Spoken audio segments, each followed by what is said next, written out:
हाँ जी बच्चों देखो, वेव ऑप्टिक्स, ठीक है। देखो इस टॉपिक में बेसिकली हम लोग को पढ़ना है लाइट के वेव कैरेक्टर्स, ठीक है। ये तो सुने होंगे कि लाइट को हम लोग डिफाइन करते हैं एज ए पार्टिकल्स, जिसका नाम फोटोन्स है, पार्टिकल नेचर। नाउ लाइट में जो इसका हम लोग पार्टिकल नेचर कहते हैं, कुछ ऐसे प्रॉपर्टीज भी होते हैं, बोले तो कुछ ऐसे एक्सपेरिमेंट जिन्हें आप तभी एक्सप्लेन कर सकते हैं जब आप लाइट को एज अ वेव ट्रीट करेंगे, मतलब लाइट एज अ वेव, तभी हम लोग बहुत सारे एक्सपेरिमेंट को एनालाइज कर सकते हैं। फॉर एग्जाम्पल देखो, एक एक्सपेरिमेंट ऐसा है कि सपोज एक सोर्स ऑफ लाइट है, मतलब बल्ब, ठीक है। यहां पे एक स्क्रीन बना दो, यहां पे लाइट को देखना है, तो बल्ब से जो लाइट आएगा चारों तरफ लाइट फैल जाएगा, बिल्कुल। अब यहां पे एक कार्डबोर्ड लगा दो ओपेक, तो लाइट नहीं पास होगा, कोई लाइट आएगा क्या स्क्रीन पे? नहीं। अब यहां पे एक बड़ा सा होल बना दिए, तो होल से लाइट आएगा, तो छोटी जगह में यहां पे पूरे में लाइट दिखेगा, बाकी जगह लाइट नहीं दिखेगा, इट्स क्वाइट ऑब्वियस। लेकिन अगर इसी होल के साइज को बहुत छोटा बनाते हैं, बहुत छोटा बोले तो पिन होल साइज का, पिन टाइप का होल बनाते हैं, मतलब इस होल का जो रेडियस होगा या जो डायमीटर होगा, रेडियस या डायमीटर, ये इस लाइट के वेवलेंथ के आसपास का वैल्यू होना चाहिए। वेवलेंथ देते हैं 3000 नैनोमीटर, डायमीटर भी 3000 नैनोमीटर, उसी के आसपास का। तो यहां क्या दिखता है कि ये जो स्क्रीन है, इस स्क्रीन को अगर इस साइड से देखेंगे तो ऐसा एक रेक्टेंगल शेप का स्क्रीन दिखेगा। जैसे ये जो बुक हो गया, इस बुक को ऐसे रखा जाए तो आपको तो सीधा एक लाइन दिखा, बट साइड से देखेंगे तो इधर से तो पूरा सरफेस दिखेगा, तो बिल्कुल ऐसा ही सरफेस दिखता है। इसमें दिखता क्या है, एक सिंगल होल बनाने से बीच वाली जगह पे लाइट दिखा, फिर लाइट नहीं दिखा, फिर यहां पे एक सर्कल में लाइट दिखा, फिर दूसरे सर्कल में लाइट दिखा, ऐसे सर्कुलर फॉर्म के लाइट के रिंग्स होते हैं, बनते हैं, ठीक है।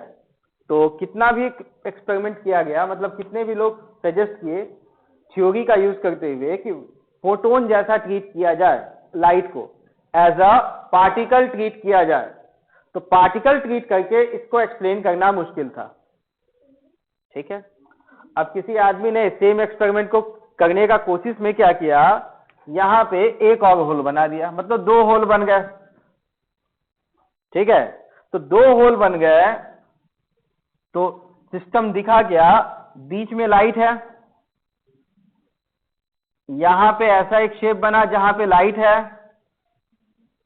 एक और शेप ऐसा जहां पे लाइट था, और कैलकुलेशन पे जब पता चला तो ये जो शेप बन रहा है जिसमें लाइट है, डार्क वाला रीजन जहां क्रॉस किया गया है, मतलब यहां लाइट, यहां कोई लाइट, यहां कोई लाइट नहीं, light no light, light no light, तो इस टाइप का सर्फेस बना।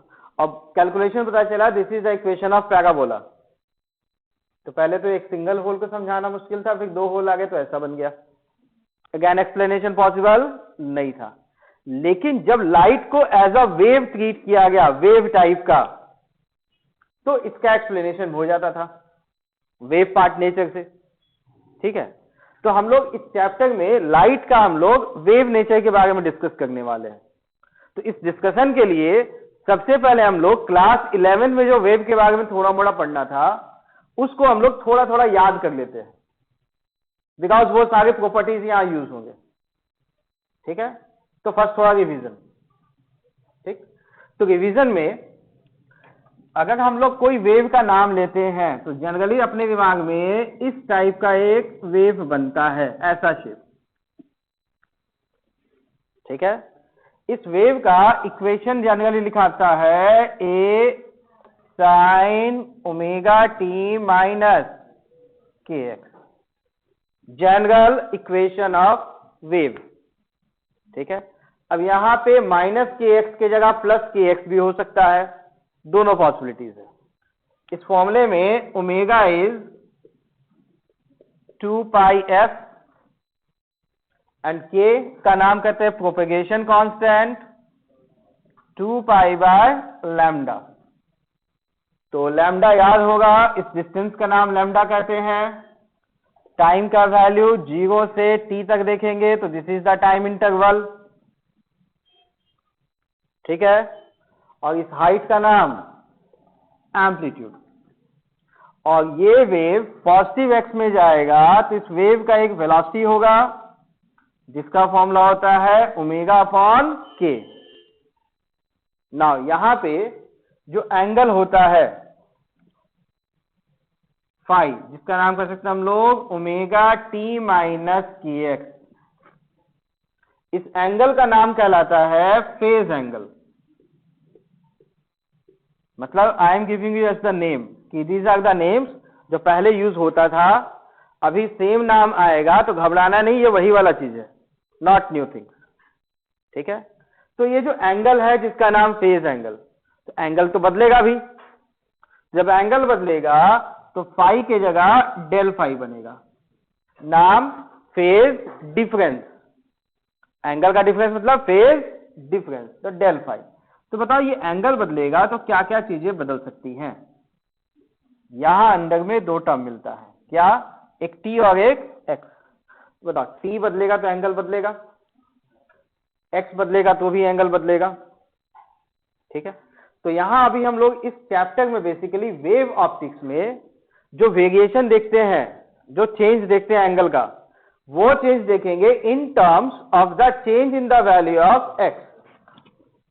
मतलब एक्स बदलेगा तो उसके अकॉर्डिंग जो एंगल बदलेगा उसे हम लोग को एनालाइज करना है। टाइम के साथ चेंजेस को एनालाइज नहीं करना है। तो अगर हम लोग पहले इस पे स्पेसिफिक हो जाते हैं तो लिख सकते हैं डेल एक्स इंटू के, मॉड भी ले सकते हैं हम लोग, ठीक। तो इस फॉर्मूले में डेल फाई में हम लोग टी का वेरिएशन नहीं लिए, सिर्फ एक्स का वेरिएशन लेंगे तो ऐसा, मॉड ले लेंगे तो नेगेटिव की जगह प्लस भी आ जाएगा। और डेल एक्स का नाम हम लोग ऐसे लिखते हैं के टाइम्स x2 माइनस x1 का मॉड। बताओ मॉड लेंगे तो माइनस साइन की जरूरत है क्या, नहीं ना। तो ये जो डेल एक्स है इसका नाम कहलाता है पाथ डिफरेंस। डेल एक्स का नाम पाथ डिफरेंस। यहां तक कोई इश्यू नहीं ना। यहां एक छोटा सा हम लोग ये बताएं कि जब एंगल का डिफरेंस कॉन्सिडर करना है तो उस एंगल के डिफरेंस को कॉन्सिडर करने के लिए हम लोग एक्स का वेरिएशन लेंगे, टाइम का वेरिएशन नहीं लेंगे, ठीक है। और इस एक्स का वेरिएशन का मतलब डेल एक्स। अब इस डेल एक्स का मीनिंग क्या है थोड़ा सा वो देख लेते हैं, उसके बाद वापस आता है टाइम क्यों नहीं लेंगे। डेल एक्स के वेरिएशन का मतलब, सपोज एक सोर्स ऑफ लाइट ये है, सोर्स ऑफ लाइट मतलब बल्ब, दूसरा बल्ब ये, और यहां पे हम लोग एनालाइज करने के लिए एक डिटेक्टर बैठाते हैं। डिटेक्टर का काम जो भी लाइट गया उसको एनालाइज करके बता देना कि क्या हुआ, ठीक। तो यहां से जो लाइट गया ये डिस्टेंस x1, ये डिस्टेंस x2, तो delta x means x2 minus x1। x2 minus x1 का मीनिंग समझ में आया। एक सोर्स की वजह से लाइट का डिस्टेंस, दूसरे की वजह से लाइट का डिस्टेंस, जहां एनालाइज करना है वहां पे x1 x2 के बीच का डिस्टेंस का नाम डेल्टा एक्स। डेल्टा एक्स का मीनिंग क्लियर ना। अब देखो हम लोग यहां जो बताए हैं टाइम के अकॉर्डिंग एंगल का वेरिएशन नहीं लेना है, लेकिन दिख तो रहा है होता है, क्यों नहीं लेना है, ठीक है। तो हम लोग वापस क्यों नहीं लेना है जानने के लिए हम लोग को यह समझना पड़ेगा इस वेव ऑप्टिक्स हम लोग करने क्या वाले। Light is a wave, that's clear. तो वेव से रिलेटेड मतलब लाइट से रिलेटेड फिनोमिना को देखेंगे। तो लाइट से रिलेटेड फिनोमिना का मतलब कि कहीं पे लाइट ज्यादा होगा तो कहेंगे ब्राइटनेस ज्यादा है, इंटेंसिटी ज्यादा है। कहीं पे लाइट कम होगा मतलब ब्राइटनेस कम होगा तो कहेंगे इंटेंसिटी या एनर्जी कम है। तो मिला जुला के हम लोग को लाइट का इंटेंसिटी या ब्राइटनेस से ही मतलब है और किसी से मतलब नहीं है। और ये जो टर्म है ब्राइटनेस, इस ब्राइटनेस के लिए जो टर्म यूज किया जाता है that is called intensity. Light के ब्राइटनेस से रिलेटेड जो टर्म है उसका नाम इंटेंसिटी कहलाएगा, symbol I. By definition it is energy per unit area per unit time. Brightness ज्यादा इंटेंसिटी ज्यादा, ब्राइटनेस कम इंटेंसिटी कम। लिटरल मीनिंग तो समझ में आ गया। चलो अब एक छोटा सा कंफ्यूजन। क्लासरूम में कुछ लाइट्स है, इस लाइट्स की वजह से बोर्ड में कुछ ब्राइटनेस है। तो अगर मुझे ये बताओ इस बोर्ड के लिए इंटेंसिटी और यहाँ पे एक छोटा सा बॉक्स बनाएंगे, इस बॉक्स में इन लाइट का इंटेंसिटी अलग अलग है या सेम? सेम है। एरिया छोटा होगा तो इसमें नंबर ऑफ फोटोन से स्ट्राइक करेंगे कम होगा, तो एनर्जी यहां कम मिला। बोर्ड बड़ा है मतलब यहां एनर्जी ज्यादा है। ठीक है, it is the energy that's different. ठीक है, लेकिन एनर्जी पर यूनिट एरिया का नाम इंटेंसिटी है। तो बड़ा एरिया में बड़ा एनर्जी, छोटा एरिया में छोटा energy, but intensity is same. तो कंफ्यूजन तो नहीं ना। ये जो इंटेंसिटी होता है I, this is proportional to A square. अब इस ए का meaning amplitude square, but actually में ए के जगह सिंबल होता है वाई का square. Y is the Y coordinate. ठीक है, अब छोटा सा हम लोग एक छोटा सा एक्सपेरिमेंट देखते हैं क्या होना चाहिए। आप लोग आउटपुट बताओ। इंटेंसिटी मीन्स ब्राइटनेस, यहां पे एक स्क्रीन लगा दिए या डिटेक्टर। ठीक है, तो बताओ ये वाला लाइट का पॉइंट यहां जब मिलेगा तो इस पॉइंट का हाइट कितना है? 0।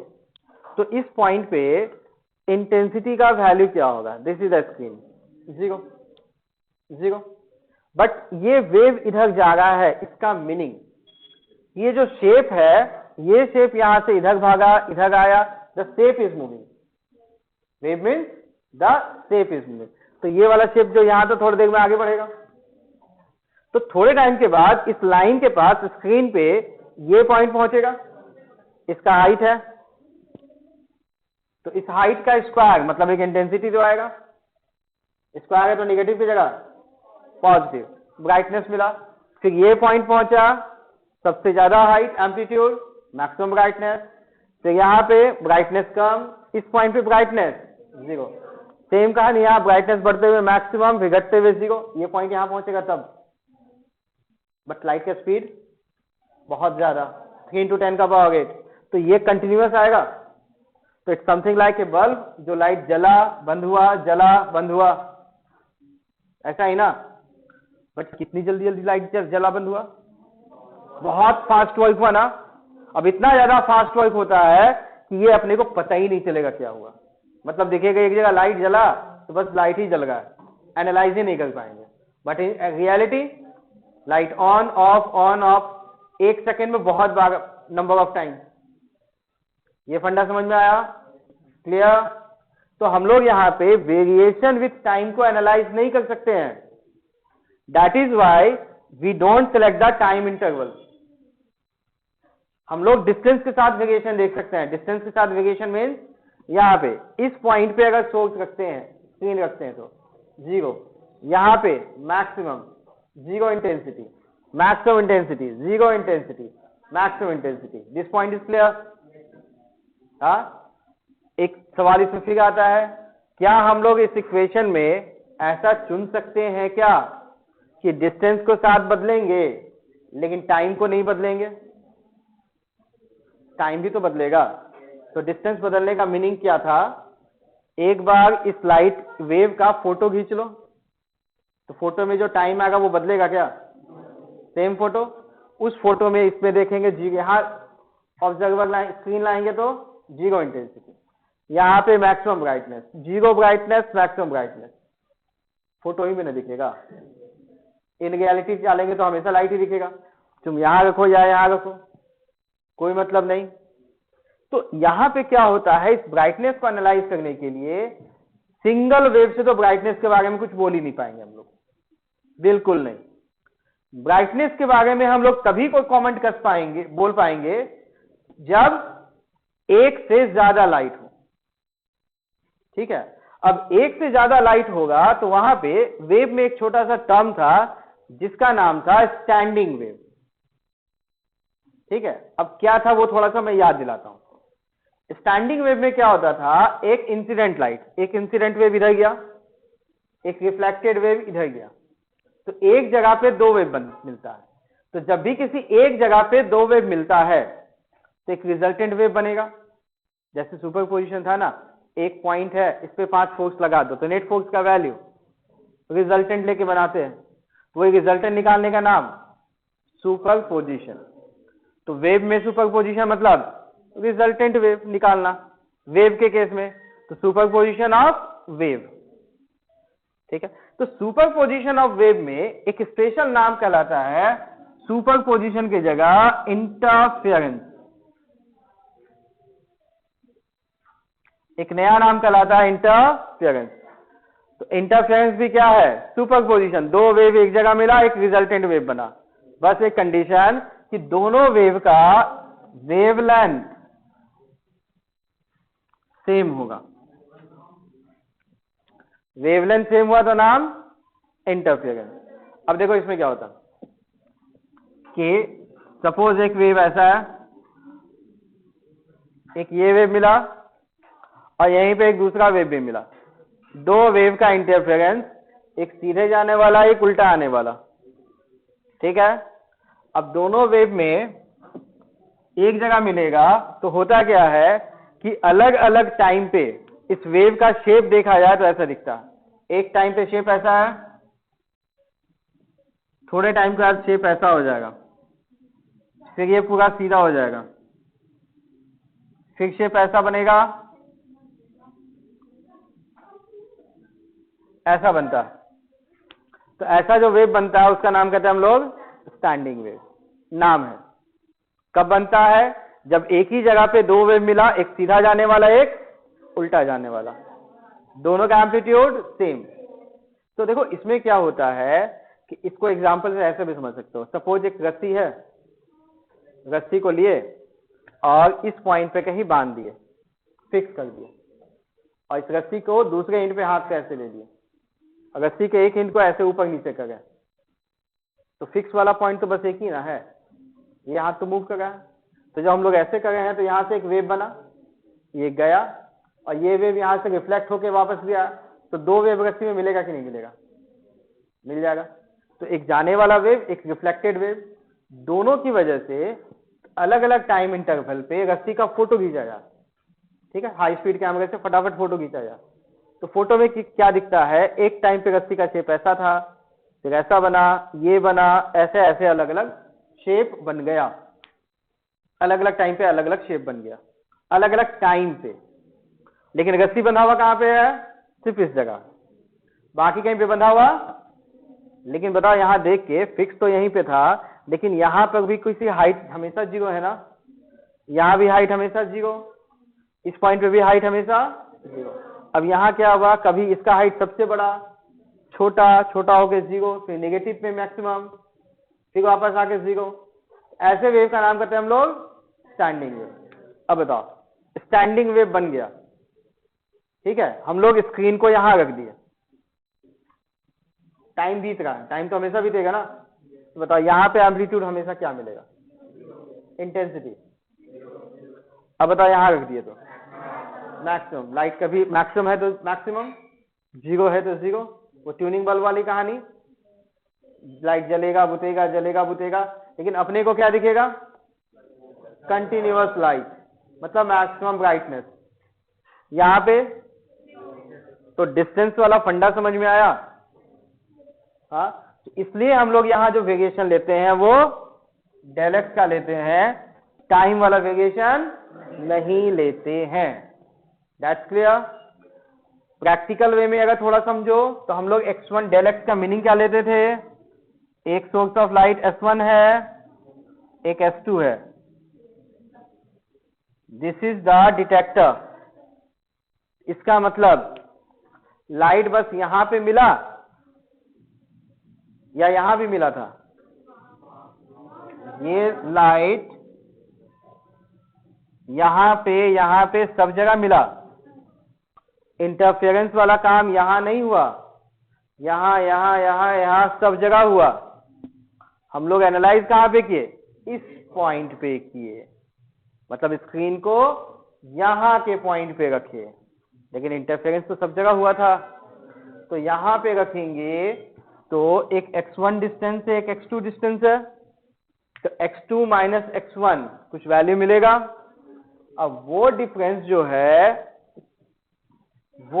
जो होगा डेल्टा एक्स के से मल्टीप्लाई करने पे, अगर ऐसा टर्म मिला तो जीरो ब्राइटनेस, ये पॉइंट मिला तो maximum brightness, brightness means intensity maximum.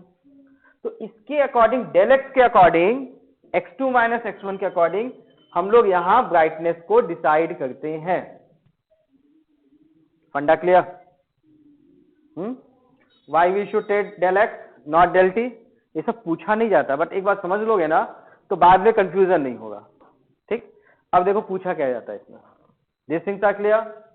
देखो, तो यहां पे हम लोग एक टर्म यूज कर रहे हैं इंटरफेरेंस। इंटरफेरेंस का मतलब जब दो वेव मिनिमम एक ही जगह पे मिलेगा और दोनों का वेवलेंथ सेम होगा, तो दोनों की वजह से एक रिजल्टेंट वेव बनेगा। इस रिजल्टेंट वेव बनने का फिनोमिना का नाम इंटरफेरेंस। ये पूछा नहीं जाता, वो 11th का क्वेश्चन था। ठीक है, इंटरफेरेंस क्या समझ में आया? अब ये जो इंटरफेरेंस है इसके हम लोग दो टाइप लेते हैं, एक कंस्ट्रक्टिव और एक डिस्ट्रक्टिव इंटरफेरेंस।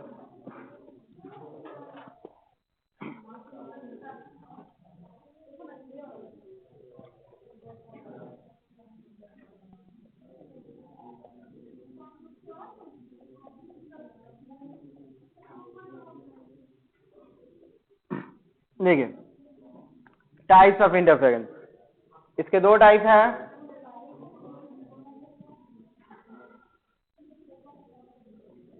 एक कंस्ट्रक्टिव और एक डिस्ट्रक्टिव। देखो, इंटरफेरेंस के लिए दो वेव चाहिए, पहला वेव और एक दूसरा वेव, दोनों का हाइट अलग अलग, a1 a2। ठीक है, अब दोनों का स्टार्टिंग पॉइंट सेम था, दोनों एक ही बार में मैक्सिमम हाइट पहुंचा, फिर जीरो वैल्यू एक पॉइंट पे, मिनिमम वैल्यू भी एक पॉइंट पे। ठीक है, ऐसा वेव जब मिलता है तो नाम कंस्ट्रक्टिव। रिजल्टेंट जो बनता है इसमें, बिल्कुल सुपरपोजिशन के अकॉर्डिंग हाइट ऐड होगा, so the new Heights will be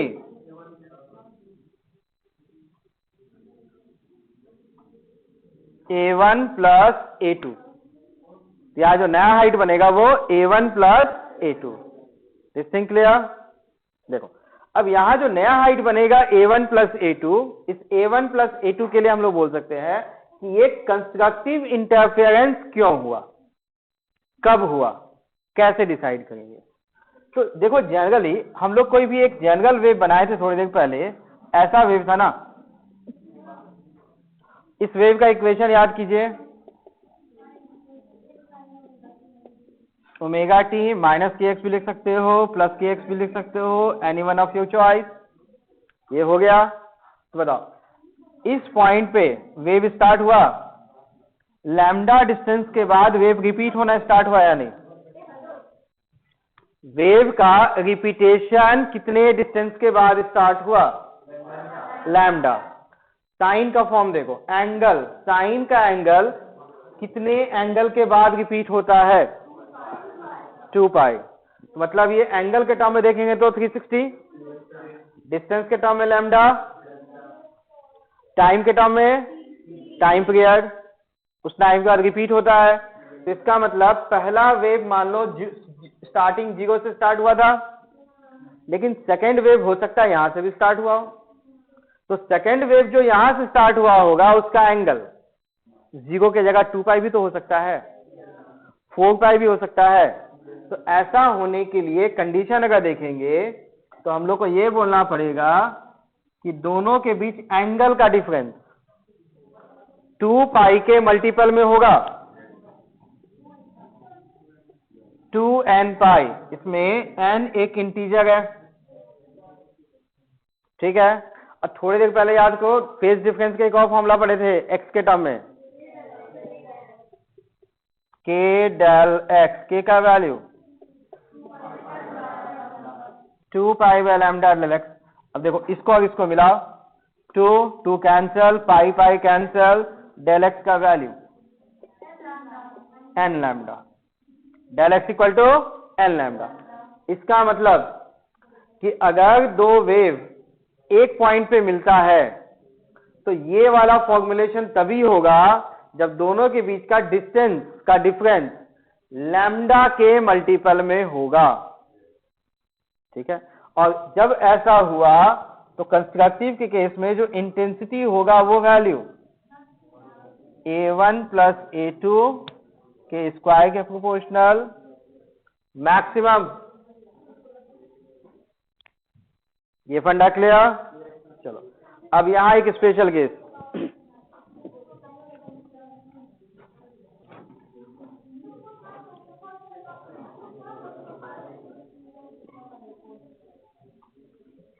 देखो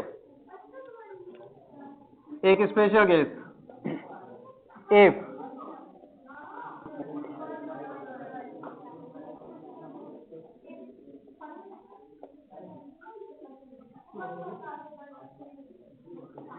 देखो a1 a2 equal to a हो गया and intensity proportional to square of amplitude, तो बताओ यहां आई मैक्स का वैल्यू क्या होगा? प्रोपोर्शनल टू 2a का square, I max equal to 4 times a square is I naught. Constructive clear? चलो सेम वे एक दूसरा नाम कहलाता है डिस्ट्रक्टिव। डिस्ट्रक्टिव में एक सीधा वेव और एक उल्टा वेव, रिजल्टेंट एम्पलीट्यूड ऐसे।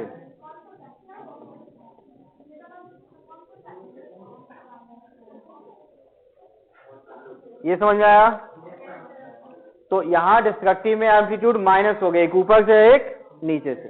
तो इस सिचुएशन में एंगल का डिफरेंस, तो यहां से वेव 360 में रिपीट हुआ तो उल्टा होना 180 पे, तो एंगल का डिफरेंस 180 का ऑड मल्टीपल, और ये formula 2 pi by lambda del x. तो बताइए डेल एक्स का value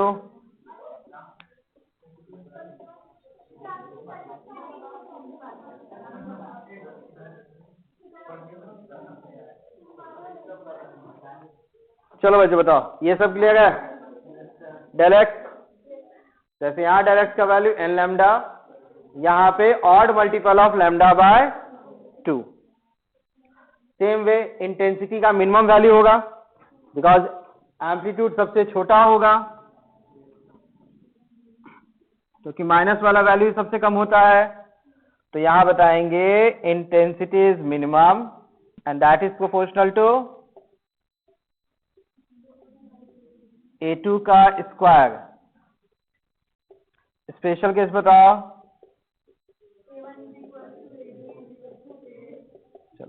and I naught proportional to a square. बताइए आई मिनिमम का वैल्यू 0। इस तरह से हम लोग इंटेंसिटी का वेरिएशन देखते हैं। मैक्सिमा और कंस्ट्रक्टिव का नाम मैक्सिमा, डिस्ट्रक्टिव का नाम। तो ये सारी चीजें लास्ट क्लास में पढ़े थे, आज नई वाली चीजें अब, ठीक है।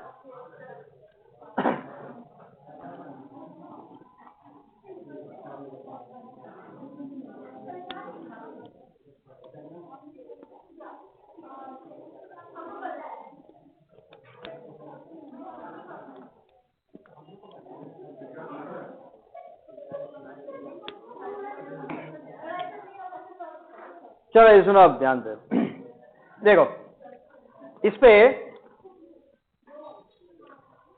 हम लोगों ने पढ़ा डिस्ट्रक्टिव इंटरफेरेंस, कंस्ट्रक्टिव इंटरफेरेंस, ठीक है। अभी हम लोग यहां देखते हैं जो लाइट जिससे निकलेगा, जिसका नाम कहेंगे सोर्स ऑफ लाइट, से बल्ब, ठीक है, उस बल्ब के प्रॉपर्टीज के बारे में, ठीक है, जिसका नाम हम लोग कह सकते हैं नेचर ऑफ सोर्स। इसके दो नाम बताए जाते हैं, एक कोहेरेंट, दूसरा एक इनकोहेरेंट। तो पहले तो ये बताओ कि जैसे ट्यूबलाइट है या कोई बल्ब है या कोई सीएफएल है, स्विच ऑन करने से लाइट क्यों बाहर निकलता है? स्विच ऑन करने से लाइट बाहर क्यों निकलता है? और लाइट जब एक मीडियम से दूसरे मीडियम में जाता है तो कौन सा वैल्यू कांस्टेंट रहता है? फ्रीक्वेंसी। ऐसा क्यों? यहां से समझ में आएगा, ठीक है। देखो होता क्या है कि कोई भी लाइट का सोर्स ले लो, जहां से भी लाइट निकलता है, which ever type of bulb use से, कैसा भी बल्ब, लेजर लाइट के लिए बल्ब जो यूज होगा चाहे कुछ भी, होता क्या है कि जैसे आप इलेक्ट्रिसिटी प्रोवाइड करते हैं तो इसके अंदर के जो मॉलिक्यूल्स हैं उसको एक पोटेंशियल डिफरेंस मिलता है, एनर्जी मिलता है, तो वो मॉलिक्यूल्स मूव करने लगते हैं बिकॉज ऑफ काइनेटिक एनर्जी। और यहाँ पे अंदर जो बहुत सारे एटम्स होते हैं उसके फ्री इलेक्ट्रॉन्स को वो स्ट्राइक करते हैं, ठीक है। और इलेक्ट्रॉन्स को जब स्ट्राइक करें तो एनर्जी तो हाइयर लेवल पे जाकर इलेक्ट्रॉन वापस लौटता है तो एनर्जी रिलीज करता है, केमिस्ट्री में तो पढ़ा ही हो गया आप लोग। तो जो एनर्जी रिलीज करता है वो एनर्जी विजिबल रीजन में होता है, इसलिए as a form of light हम लोग को दिखता है। तो व्हाइट लाइट, ट्यूबलाइट का व्हाइट कैसे आ गया? इसमें एक नहीं बहुत सारे एलिमेंट्स है, तो जो वेव निकलेगा, जो रेडिएशन निकलेगा, उसमें एक वेव नहीं आएगा, बहुत सारे 7 प्लस के सब आएंगे, तो सब एक साथ मिलेंगे तो व्हाइट लाइट दिखता है। और इसको हम लोग ऐसे समझ सकते हैं कि अंदर के मॉलिक्यूल्स अपनी जगह पे ऊपर नीचे ऑसिलेट करते हैं, वाइब्रेट करते हैं, एसएचएम टाइप का। उस एसएचएम की वजह से सब मॉलिक्यूल्स को स्ट्राइक करना होता है और रेडिएशंस बाहर निकलना होता है, ठीक। इट्स समथिंग लाइक कि अगर आप क्या कर लो, यहां पे पेन से ऐसे ऐसे करते जाओ, ठीक है, और यहां से क्या करना है, किसी एक पॉइंट से, एक मिनट, देखो ऐसे ऐसे कर गए हैं और इस पेपर को हम लोग आगे ले जा रहे हैं, एक वेव जैसा बना, ठीक है। सेम कहानी होता कि यहां जो मॉलिक्यूल्स ऊपर नीचे ऑसिलेट किए कॉरस्पॉन्डिंग टू एक वेव बना है। और वेव में क्या होता है, हम लोग लाइट के बारे में जानते हैं, इट्स एन इलेक्ट्रोमैग्नेटिक वेव। तो जब ये इलेक्ट्रोमैग्नेटिक वेव है तो इसके साथ associated electric field, magnetic field भी होगा, उसके भी ऑसिलेशन का टाइम पीरियड होगा, लेकिन वो टाइम पीरियड किसका होगा? जब पेन के ऑसिलेशन का था, ठीक। तो लाइट जब एक मीडियम से दूसरे मीडियम जाता है तो ऑसिलेशन का जो पीरियडिक टाइम है वो नहीं बदलता है, और टाइम पीरियड जब नहीं बदलेगा तो फ्रीक्वेंसी भी, तो कॉरस्पॉन्डिंग वेवलेंथ बदलता है और velocity, but frequency doesn't change when light move from one medium to another. भूलेंगे तो नहीं इसको। अब देखो कोहेरेंट सोर्स, अब सपोज क्लास में जितने भी बच्चे हैं सबको बोला जाए अपनी जगह बेंच पे खड़े हो जाओ, ठीक है, और ऐसे ऊपर नीचे कूदो, तो बताओ ऐसे क्या सब लोग एक साथ ऊपर कूदेंगे, एक साथ नीचे जाएंगे हमेशा? क्या नहीं, ठीक। लेकिन बताओ इसी के लिए अगर आप लोग को रोज प्रैक्टिस करवाया जाए, ठीक है, और जो सिंक और ब्रेक करता होगा उसको डंडा भी मिले, 1 महीने के बाद सिंक में होगा या नहीं होगा? तो देखो यहां से ये तो एक सिंगल सोर्स ऑफ लाइट, इस बल्ब में बहुत सारे मॉलिक्यूल, एक मॉलिक्यूल की कहानी, ये मॉलिक्यूल अपनी जगह से ऊपर जाना स्टार्ट किया, हाईएस्ट पॉइंट पे गया, यहां आया, मतलब एसएचएम किया, दूसरा मॉलिक्यूल की वही कहानी। ऐसा हो सकता है कि 2, 4 जितने भी मॉलिक्यूल थे सब एक साथ अपनी जगह से ऊपर जाना चालू करें सिंक को बना के, तो सब जब एक साथ ऊपर गया, एक साथ, और सब जब ऊपर एक साथ के बाद नीचे आया तो हर एक पार्टिकल जो वेव निकालेगा वो सब एक सिमिलर टाइप का निकालेगा कि नहीं, एक सिंपल टाइप का। तो ऐसा जो वेव मिलता है इसका नाम साइन वेव या कॉस वेव कर सकते हैं।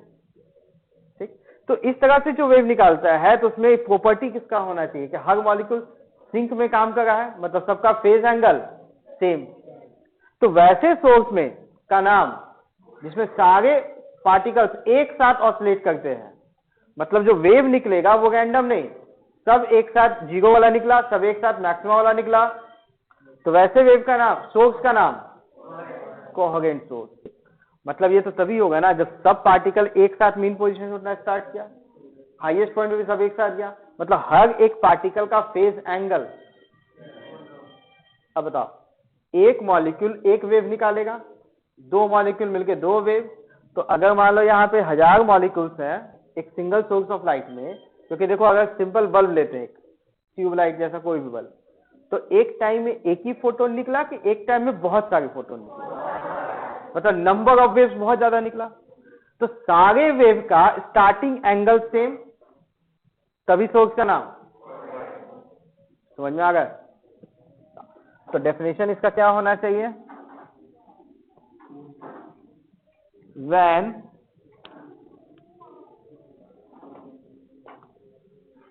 all the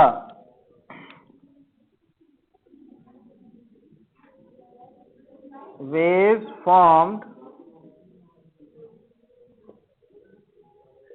have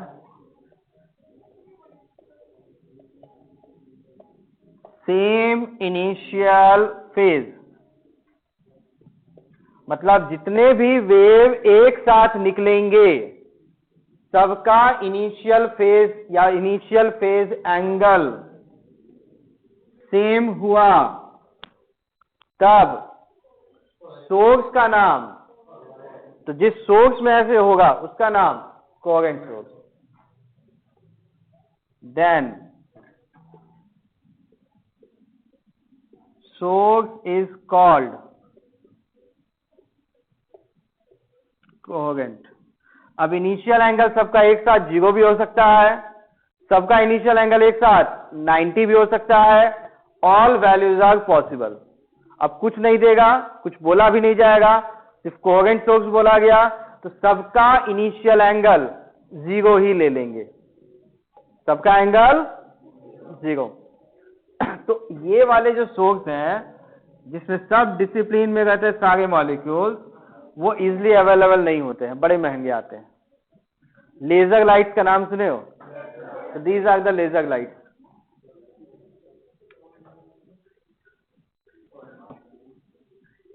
laser light sources,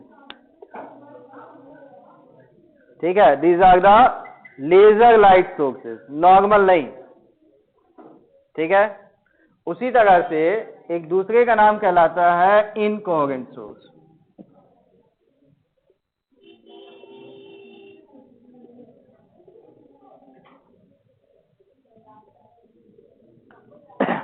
incoherent source का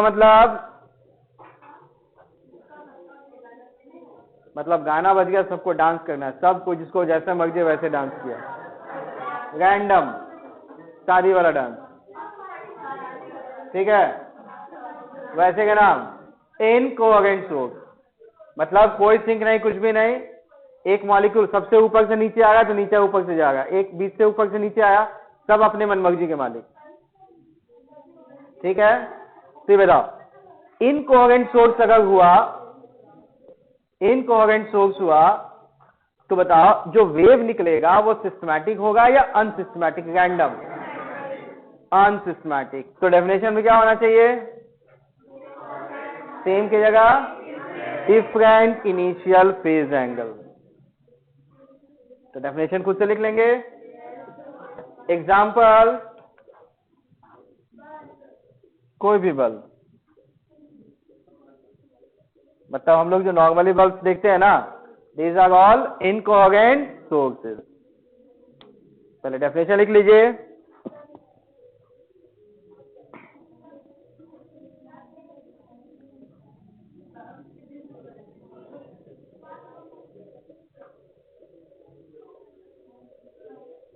कुछ छोटा भी कंफ्यूजन है तो बोलो coherent source incoherent source में कोई कंफ्यूजन नहीं।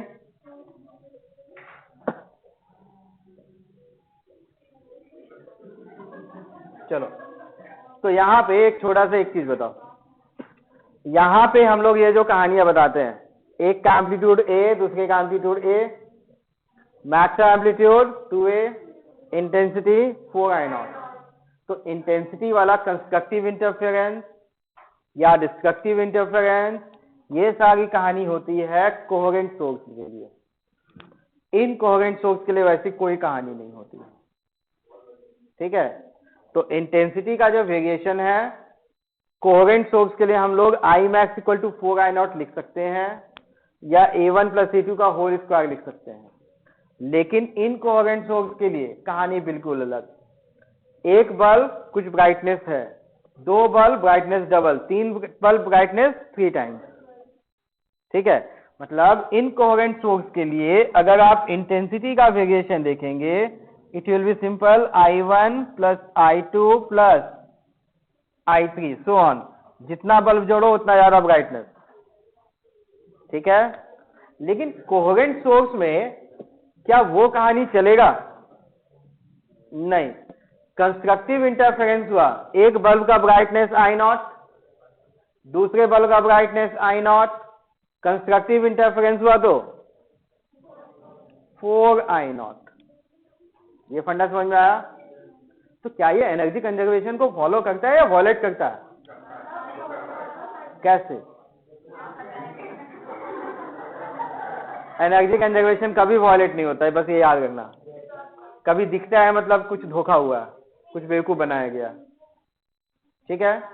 देखो इसमें क्या गड़बड़ी क्या बोला जाता है कि एक का एनर्जी I0 था, दूसरे का एनर्जी I0 था, तो मैक्सिमम एनर्जी 2I0 ही होना चाहिए था ना, लेकिन क्या मिल गया 4I0। तो हम लोग को बस कंस्ट्रक्टिव नहीं देखना था, साथ में डिस्ट्रक्टिव भी देखना था, ठीक है।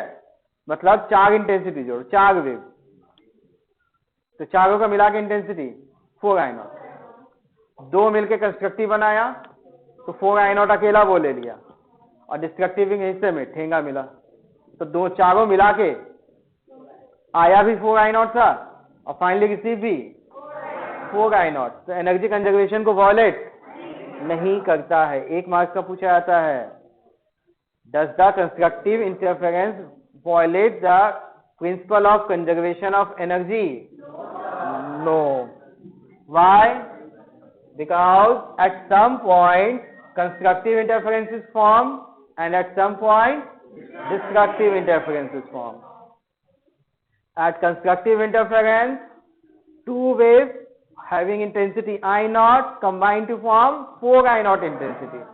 But at destructive interference, two waves having intensity I0 combine to give 0 intensity. Only the intensity is distributed. Not been lost, not been gained. लिखना है क्या? लिखिए, लिखिए। Does the constructive interference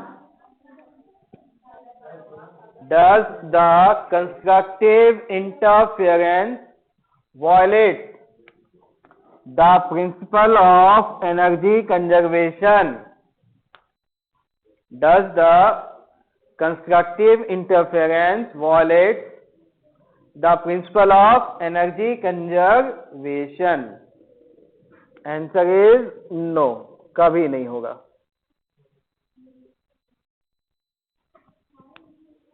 ठीक है, उसके बाद लिखेंगे consider a place at which both maxima and minima is formed. Consider the place at which both maxima and consider the place at which both maxima and minima is formed. ठीक है, at maxima two waves of intensity interfere to wave of intensity I not कर दीजिएगा बगल में I not interfere to give intensity 4 I not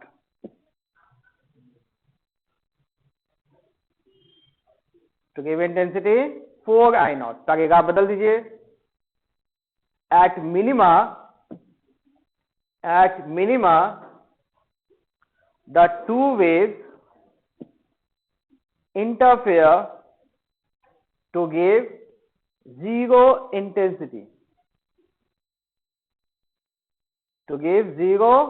intensity फिर से पकड़ेगा बदल दीजिएगा और लिखिए energy of minima is transferred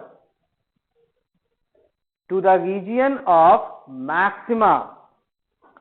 Energy of minima is transferred to the region of maxima, and the total incident energy of wave 4 I naught equals total incident energy 4 I naught equals the final energy of interfered wave equals the final energy of interfered wave bracket में 4 I naught bracket में energy equals the final energy equals of interfered wave bracket में 4 I मतलब देखो मिला जुला के वही कहानी आने वाला एनर्जी 4 I नॉट था और फाइनल एनर्जी मैक्सिमम मिनिमा दोनों मिला के भी 4 I नॉट बदला नहीं चेंज नहीं हुआ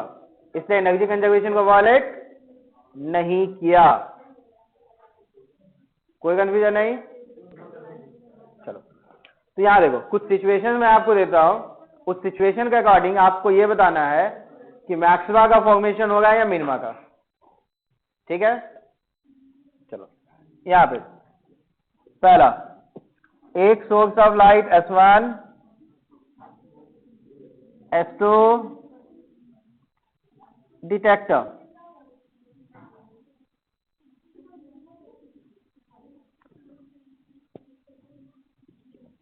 ये वेवलेंथ निकालेगा लैम्डा नॉट ये वेवलेंथ भी लैम्डा नॉट ये डिस्टेंस 100 लैम्डा नॉट ये डिस्टेंस 50,000 लैम्डा नॉट ठीक है at D is the detector जहां आपको एनालाइज करना है मैक्सिमा बनेगा या मिनिमा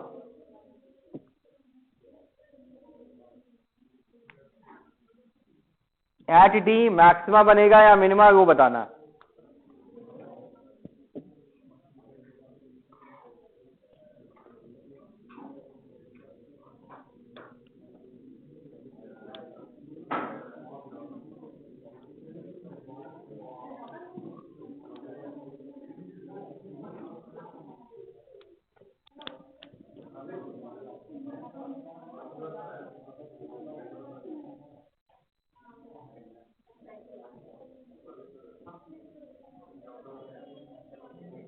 चलो बताओ मैक्सिमा या मिनिमा बनने का कंडीशन क्या सीखे थे एंगल का डिफरेंस देखे थे साथ में पार्ट डिफरेंस एन लैम्डा हुआ तो मैक्सिमा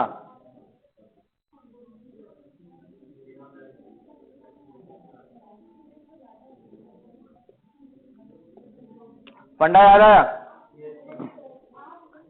मैक्सिमा कब बनता है जब दो वेव एक जगह मिलेगा और दोनों का बीच का डिस्टेंस का लेंथ लैम्डा का मल्टीपल हुआ तो मैक्सिमा और वही लैम्डा बाय 2 का ऑड मल्टीपल हुआ तो इतना ही कंडीशन बस याद रखना होता है तो बताओ एक लाइट डी में S1 से डी गया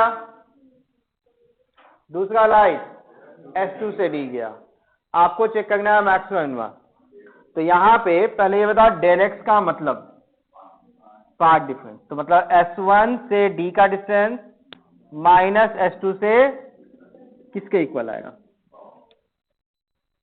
100। इसको पहले जोड़ो फिर ये घटाओ, तो ये तो घट जाएगा ना, बचेगा यही 100 लैम्डा नॉट। तो बताओ लैम्डा नॉट का इंटीग्रल मल्टीपल है या लैम्डा बाई 2 का ऑड मल्टीपल है? 100 टाइम्स लैम्डा है ना, तो lambda by 2 into odd number तो नहीं है, तो क्या बनेगा डी पे? At D maxima. Confirm? Second question, if, confusion नहीं है ना, if we move along S1 S2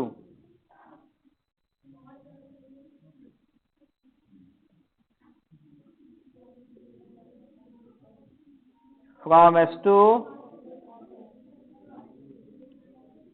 away from S1,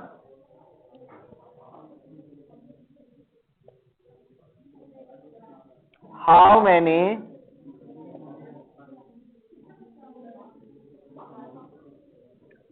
maxima is formed? देखो नेक्स्ट क्वेश्चन है सर, अगर हम लोग इस लाइन के अलोंग S2 के बाद मूव करना स्टार्ट करते हैं, इस रास्ते में कितने मैक्सिमा मिलेंगे?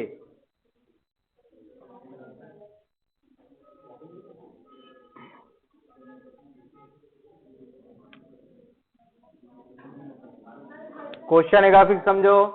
देखो जैसे ये डिटेक्टर यहां पे है, एक डिटेक्टर चुने, S1 S2 को ज्वाइन करने वाला लाइन था, तो डिटेक्टर को हम लोग पहले यहां पे रख दिए, S2 के पास रख दिए। इसके बाद डिटेक्टर को यहां ले गए, फिर इधर ले गए, और इधर से कहां तक ले जा सकते हैं हम लोग? Up to infinity. तो डिटेक्टर को जब हम लोग मूव कराएंगे तो इस रास्ते में मैक्सिमा मिलेगा, यहां तो मिला ही था, तो इस रास्ते में कितने नंबर ऑफ मैक्सिमा मिलेंगे? ठीक है, क्वेश्चन आई थिंक क्लियर। कितने मिलेंगे और कैसे डिसाइड होगा? टोटल नंबर ऑफ मैक्सिमा कितने होंगे? चलो इस पॉइंट पे पाथ डिफरेंस कितना मिला? 100 लैम्डा। इस पॉइंट पे पाथ डिफरेंस देख लो बढ़िया से, इस वाले डिस्टेंस में से इसको घटाएंगे, क्या मिलेगा? 100 लैम्डा।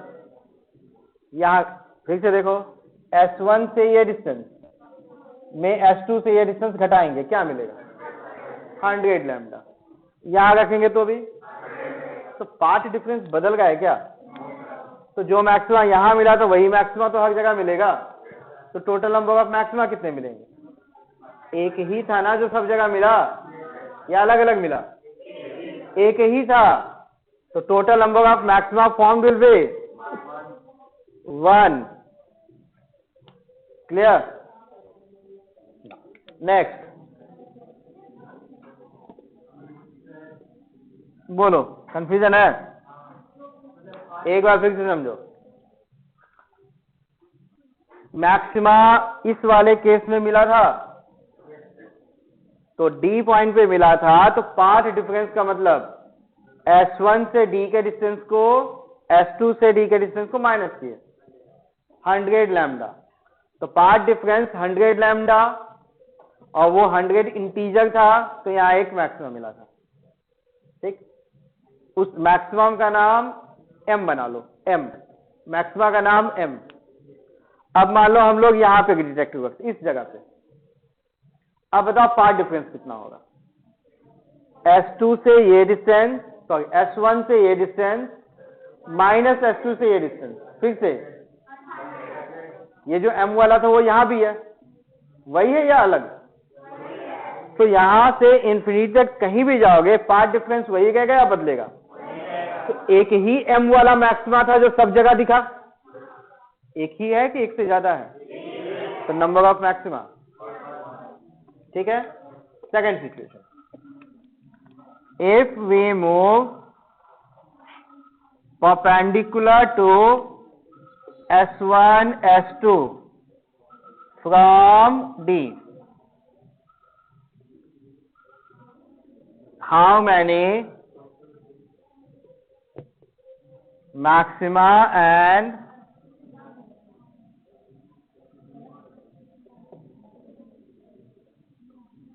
minima are found? तो पहले क्वेश्चन लिख लीजिए और क्वेश्चन पढ़ के बताओ मोशन मूवमेंट किधर करना है। परपेंडिकुलर मतलब किधर? बहुत बढ़िया, मतलब यहां से बस ऊपर जाना है कि नीचे भी आना है? ऊपर अप टू इन्फिनिटी, नीचे अप टू। अब कितने मैक्सिमम मिनिमम मिलेंगे? इनफाइनाइट नहीं मिलता। चेक करते हैं, बताओ इस पॉइंट पे मैक्सिमम मिला था या नहीं मिला था? एक तो है ही है, जीरो तो बिल्कुल नहीं, एक तो मिला ही है। अब आगे ढूंढते हैं, ठीक है। अब जगह ये बताओ कि यहां से अगर हम लोग इस पॉइंट को देखते हैं, इस पॉइंट को, तो यहां से अपने को पार्ट डिफरेंस का मतलब, इसका नाम P बनाते हैं। तो पार्ट डिफरेंस का मतलब S1P minus S2P। Path difference का मीनिंग समझ में आया? तो बताइए पार्ट डिफरेंस यहां पे जो कितना था 100 लैम्डा, क्या यह 100 लैम्डा होगा, उससे ज्यादा होगा या कम होगा? फिर से क्या पूछ रहा है? ये डिस्टेंस नहीं पूछ रहा हम, ये डिस्टेंस नहीं, ये डिस्टेंस यहां जो था ऑब्वियसली ये डिस्टेंस बढ़ गया, ये डिस्टेंस भी नहीं पूछे। S1 से D का डिस्टेंस या S1 से P का डिस्टेंस भी नहीं पूछे। मैं क्या पूछ रहा हूं आपको? S1P minus S2P। हम लोग क्या पूछ रहे हैं? S1P माइनस S2P, ये डिस्टेंस मॉड में ले लेते हैं। और ये बताओ S1D माइनस S2D कौन बड़ा होगा कौन छोटा होगा? इसकी जरूरत बस समझ गए, समझने के लिए सोच लो कौन बड़ा, ये छोटा या बड़ा? चला ऐसे देख, सिंपल। यहां से डिस्टेंस था, तो यहां से अगर हम लोग एक लाइन बनाते हैं, सर्कल का प्रॉपर्टी याद है? सेंटर ऑफ सर्कल से ये लेंथ और ये लेंथ का नाम रेडियस कब होता है? जब ये सेंटर होगा, ये सर्कमफ्रेंस सर्कल का एक पार्ट होगा, तो ये भी रेडियस, ये भी रेडियस। तो इसमें एक्स्ट्रा लेंथ कौन सा है? ये लेंथ है ना। अब यहां पे कितना एंगल बना था? तो ये ध्यान से देखो, right angle triangle, hypotenuse is 100 lambda. ये वाला बेस कह सकते हो 100 लैम्डा से बड़ा कि छोटा? तो पार्ट डिफरेंस, तो ये वाला सबसे बड़ा है, इसके बाद कम होता जाएगा। अब चलो ये बताओ, अगर हम लोग P को ऊपर ले आ गए और एग्जैक्ट इंफिनिटी तक पहुंच गए, इंफिनिटी पे पार्ट डिफरेंस कितना होगा? इंफिनिटी पे पार्ट डिफरेंस कितना होगा?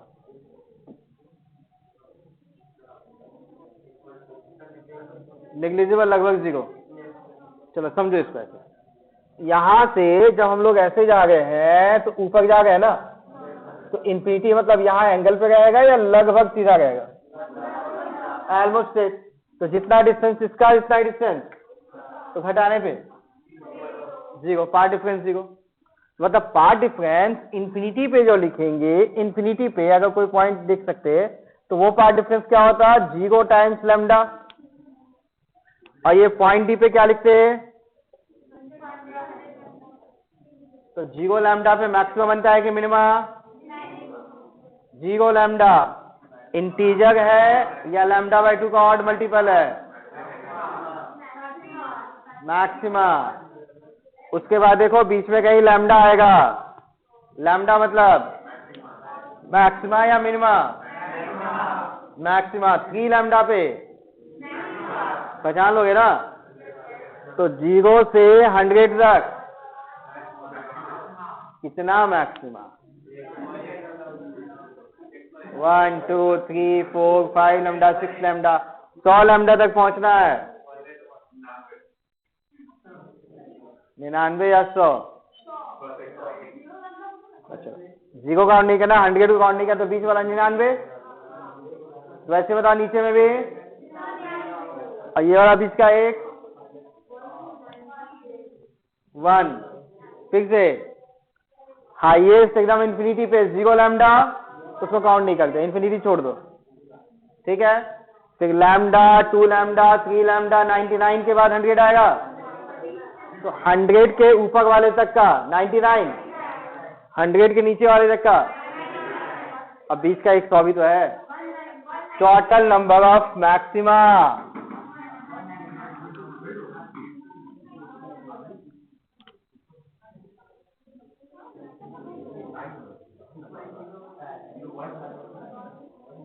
$99 + $99 + 1 $199। चलो मिनिमा का नंबर क्या होगा बताओ?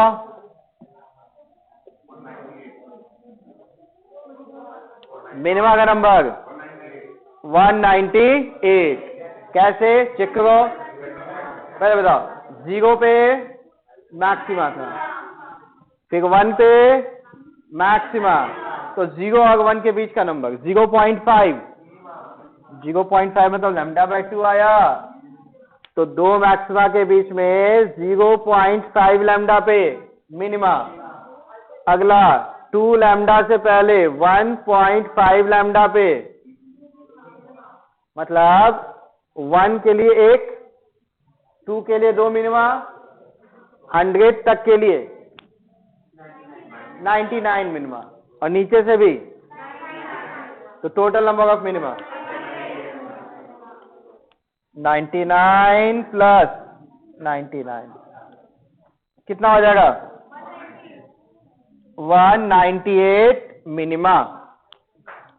ये फंडा समझ में आया? Total number of maximum minima कैसे जोड़ेंगे? चलो एक और छोटा सा question, total number of maxima और मिनिमा बताना है, और इस वाले को लिखने की भी जरूरत नहीं, बस मुझे देखो और आंसर बताओ।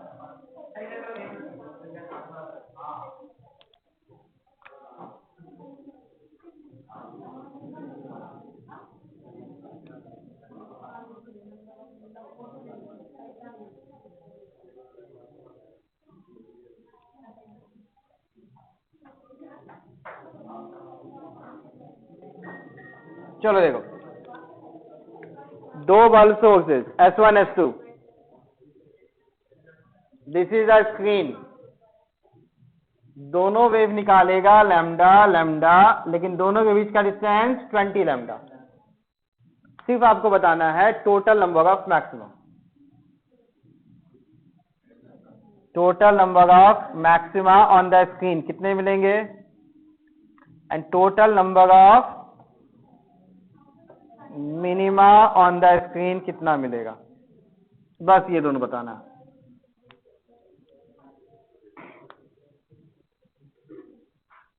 और ये जो पॉइंट है एकदम मिडिल का पॉइंट है, मतलब ये डिस्टेंस 10 लैम्डा है, तो ये भी 10 लैम्डा। मिडिल पॉइंट का मीनिंग तो समझ में आया?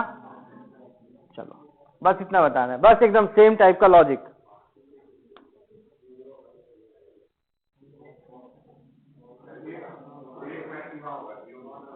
नहीं, एकदम वैसे ही। पहले ढूंढो पाथ डिफरेंस 0 कहां मिलेगा, और पाथ डिफरेंस मैक्सिमम कहां पे मिलेगा। चलो बताओ, ओ पॉइंट पे ये डिस्टेंस और ये डिस्टेंस दोनों इक्वल, तो दोनों को घटाएंगे तो पाथ डिफरेंस, तो यहां पे 0 लैम्डा, ठीक है। और इन्फिनिटी का मतलब सीधा, मतलब एक लाइट यहां से सीधा गया, दूसरा लाइट भी, तो दोनों के बीच का डिस्टेंस सोच लो आराम से। यहां से सीधा लाइट और यहां से भी सीधा लाइट, तो दोनों के बीच का डिफरेंस 0 या ये। एक S2 से लाइट गया, एक S1 से गया, तो बीच का डिस्टेंस 20 लैम्डा, मतलब इन्फिनिटी वाले पॉइंट पे पाथ डिफरेंस, नीचे फिर ऊपर को प्लस बनाएंगे तो नीचे का नाम बस माइनस बना देंगे, अब बताओ मैक्सिमा कितने?